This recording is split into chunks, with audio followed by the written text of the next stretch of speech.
నమస్కారం వేదప్రియ గారు. నమస్తే సిర్లు. సో బేసిక్గా ఇప్పుడు మనం చూస్తున్నట్లయితే లైక్ చాలా మందికి కూడా పెళ్ళిళ్ళు అనేవి చాలా డిలే అవుతున్నాయి. రీజన్స్ ఏదైనా ఉండొచ్చు.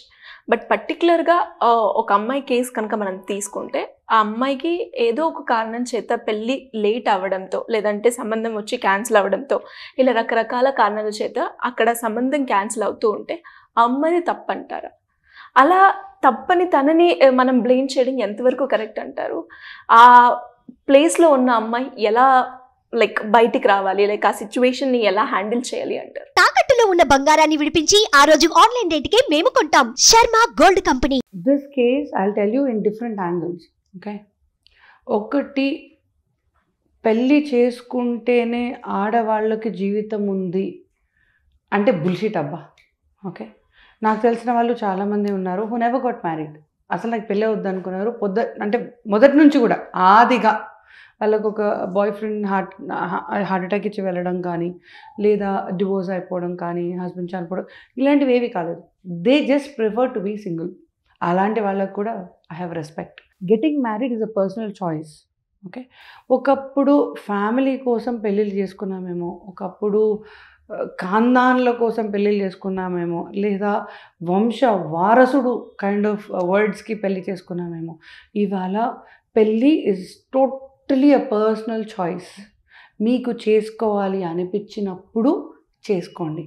పక్క వాళ్ళకు పప్పన్నం తినాలనిపించిందనో, ఎదురింటి వాళ్ళకి పట్టుచీర కొత్తగా కొనుక్కున్నారనో మీరు పెళ్ళి చేసుకునే అవసరం లేదు. ఓకే, నా ఈ పెళ్ళి చేసుకునేటప్పుడు మనకు ఒక ఆశయం లాంటివి ఉంటాయి, ఉండాలి కూడా. ఓకే, కనిపించేటోడల్లా నా మొగుడులాగే ఉన్నాడు, మొగుడులాగా ఉంటే సరిపోద్ది అని మీకు మీరుగా కిందకు చేసుకోవడం కూడా కరెక్ట్ కాదు. నా first I will tell you why to marry first. Right, పెళ్ళి చేసుకుంటే నేను ఒక కంప్లీట్ పర్సన్ లాగా ఫీల్ అవుతాను అని మీ మనసులో ఉంటే చేసుకోండి.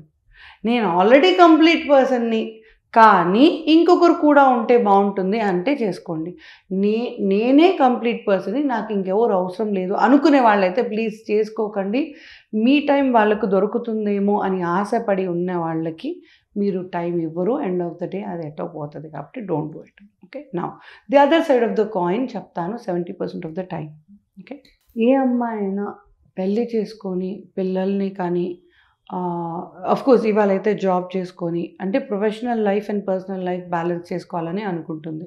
నేను హౌస్ వైఫ్ కావాలి అని ఐ డోంట్ నో, ఎవరైనా ఉన్నారేమో నాకు తెలియదు. అలా ఉన్నా కూడా please don't do that. Staying a house wife is I don't know, నాకు దాని మీద డీగ్రేడెడ్ బిహేవియర్ లేదు, కానీ పెద్ద రెస్పెక్ట్ అయితే లేదు ఆ ఒక్క బిహేవియర్ మీద. ఏమి అంటే somehow you are taken granted by everybody in the family and your choice is never the first choice. అలాంటి ఫ్యామిలీలో ఒకవేళ మీరు ఉంటే then it is not worth it.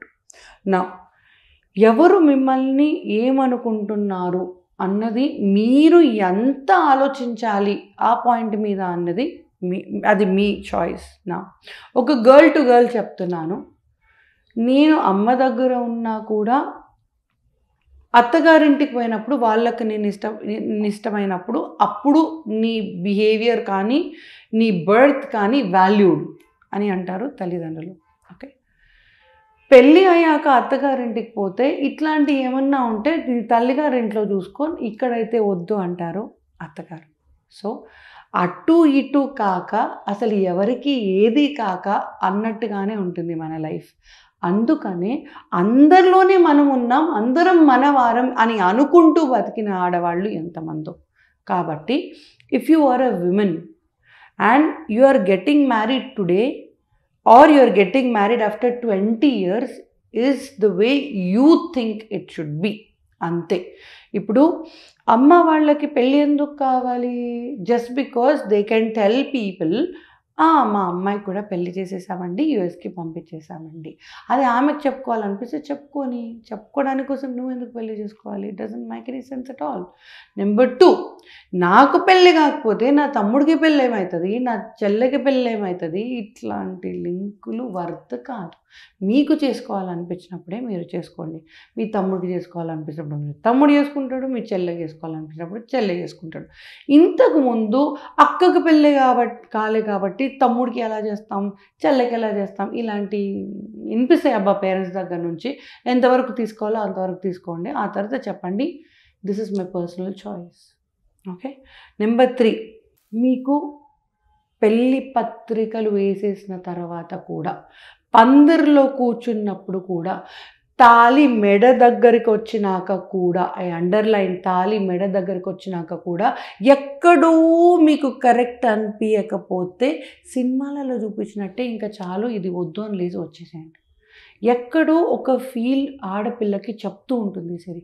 I have observed in so many cases, ma'am ఎక్కడో తప్పు అనిపించింది కానీ నాకు తెలియలేదు అన్నది. సో ప్రతి విమెన్కి దేవుడు చెప్తూనే ఉంటాడు, పాప మేబీ ఒకసారి ఆలోచించుకో అని.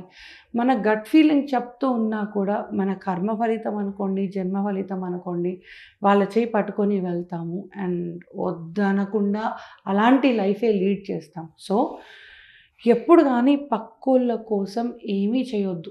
ఒక బిస్కెట్ కూడా ఎక్కువ తినొద్దు. మళ్ళీ చెప్తున్నా, పక్కోళ్ళ కోసం ఒక బిస్కెట్ కూడా ఎక్కువ తినొద్దు. అలాంటిది బ్రతుకు, ఇట్ ఈస్ యువర్ లైఫ్. అది పక్కోళ్ళ కోసం చేయండి అని నేను చెప్పను. అన్నం తినేటప్పుడు ఒక బుక్క కూడా ఎక్స్ట్రా పక్కోడి కోసం తినొద్దు. Don't do anything for anybody. మీకోసం మీరు లేచి నిలబడండి, మీకోసం మీరేం చేయాలో అది చేయండి. ఇంకొక మాట చెప్తాను, I use this a good many times. ఒకవేళ నాకు మీరు నచ్చితే, నా మాట చెప్తే మీరు వింటే ఆబ్వియస్లీగా మీరు నచ్చుతారు. It could be a parent, it could be anybody. Okay. మీరు చెప్పిన మాట నేను వినలేదు, మ్యాక్సిమం అయితే ఏమవుతుందబ్బా, నేను చనిపోయేటప్పుడు మీ మాట నేను వింటే, నేను ఇష్టం కాబట్టి నేను చనిపోయేటప్పుడు మీరు వస్తారు. నేను వినకపోతే నేను చనిపోయేటప్పుడు మీరు రారు. అంతేనా? ఎండ్ ఆఫ్ ది డే నేను ఎనివే చచ్చిపోయినా. అది మీరు వస్తే ఎంత, రాకపోతే ఎంత, right? So it doesn't really matter.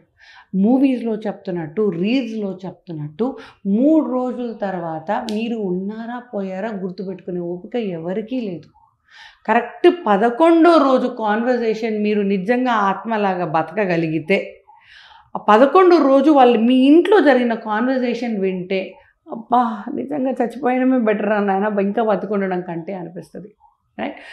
When you go to 12th day, these days, none of them is talking about the person who is already gone, right? Which is fact. True. Fact, Papa. Yes. ఏం అనుకుంటున్నావు? 12th day రోజు నేను ఏం వేసుకోవాలి? అంత గాడిగా ఉండకూడదు కదా. కానీ అలాగని అసలు ఏం లేనట్టు కూడా ఉండకూడదు కదా. మా తోటికోడలు మంచిగా వేసుకుంటుంది కదా, నేను కూడా మంచిగా వేసుకోవాలి కదా. ఒక కాన్వర్జేషన్. ఇంకో కాన్వర్జేషన్, నిన్న మొన్న మామ మనం ఆ బాటిల్ తాగినాం కదా, ఈ బాటిల్ ట్రై చేద్దామా 12th day. ఇది ఇంకో కాన్వర్జేషన్. ఉన్న ఆస్తిలలో ఇప్పుడు ఇంత పోయినాయి, అంత పోయినాయి, నెక్స్ట్ ఎవరికి పోతుంది, ఎట్లా పోతుంది? ఓకే. నిజంగా ఏడ్చే వాళ్ళు ఒకవేళ ఉంటే వాళ్ళు ఒక్కరో ఇద్దరో ఉంటారు. ఆ ఒక్కరో ఇద్దరో కొన్ని రోజుల వరకు ఏడుస్తారేమో, కానీ నచ్చని పెళ్ళి చేసుకొని చచ్చిపోయేదాకా మీరు ఏడ్చే అవసరం లేదు. అన్నిటికంటే లాస్ట్ ఇంకొక మాట, ఫర్ ఎవ్రీ పర్సన్ ఒక ఇష్ట దైవం అనేది ఉంటుంది. It's a mythological fact. మీకు ఎప్పుడు కానీ ఏం చెయ్యాలి అన్నది అర్థం కానప్పుడు మీ ఇష్ట దైవాన్ని ప్రార్థించండి. I'm a very very very very very God loving person, God Fearing person కాదు. నేను ఇక్కడ కూర్చుంటే దేవుడు ఏదో చేస్తాడు, నేను ఆయనతో మాట్లాడితే దేవుడు ఏం చేస్తాడు, bullshit. I don't believe in that. దేవుడు అనేవాడు నిన్ను ఇష్టపడే పుట్టించాడు, నిన్ను ఇష్టపడుతూనే ఉంటాడు నువ్వు ఏం చేసినా. ఓకే. సో నీకు ఎలాంటి వాళ్ళు కరెక్ట్ కంటే ఎక్కువ తనకు మంచి జరగాలి, నాకు మంచి జరగాలి, ఆ టైం రావాలి అని దండం పెట్టుకోండి. You will be in a point where you will find a person who will stand for what you are, not for what their family is. అరే నా ఫ్యామిలీ అంతా గ్రీన్ కలర్ ఉంది, సో నువ్వు గ్రీన్ కలర్ ఉండు అన్న మొగుళ్ళు ఎంతమందిని చూడలేదు సిరి మనం. వాళ్ళ ఫ్యామిలీ గ్రీన్ కలరా రెడ్ కలరా నాకు అనవసరం, నువ్వు ఏ కలర్లో పుట్టినావో ఆ కలర్లోనే ఉండు, పెళ్ళి చేసుకున్నా చేసుకోకపోయినా. చాలామంది పేరెంట్స్ చెప్తారు, ఆడపిల్ల కుంపటి ఏమది గుండె మీద భారం, తొక్క తోలు, ఇదంతా ఏమి కాదు. Basically if you are earning, it is for the money. Basically they are scared if you will have sex with somebody, or they are scared somebody will rape you, so on so forth. ఇదే story పెళ్ళైన తర్వాత కూడా ఉంటుంది, ఏం మారదు. ఈ story ఉంది కదా, పెళ్లి చేసేసుకుంటే పేరెంట్స్కి ఏం ప్రాబ్లం ఉండదు కదా, పెళ్లి చేసేసుకుంటే ఇక్కడ వీళ్ళందరినీ హ్యాపీగా ఉంచవచ్చు కదా అని అనుకొని పెళ్లి చేసుకొని మళ్ళీ అత్తగారింట్లో you will find the same story. మళ్ళీ అక్కడ వాళ్ళని మంచిగా చూడాలని, వాళ్ళని సంతోషంగా చూడాలని ఇంకా చెయ్యాలి అంటే తల్లింటి నుంచి అత్తింటికి, అత్తింటి నుంచి పాడెక్కడం అన్నట్టు there are only 3 stages for life అన్న సూక్తి పాతకాలం. ఇవాళ నీకు వాల్యూ ఎవరిస్తున్నారు, నీ ఇష్టానికి ఎవరు నిలబడుతున్నారో అదే నీకు కరెక్ట్ స్థానం. అది తల్లిగారిల్లా, అత్తగారిల్లా, మీ ఫ్రెండ్స్దా, in which place are you, in which people are staying with you is not the point. నీ పక్కనున్న వాళ్ళకి నీ మీద ప్రేమ ఉందా, వాల్యూ ఉందా అన్నది ఒక్కటే చూసుకో.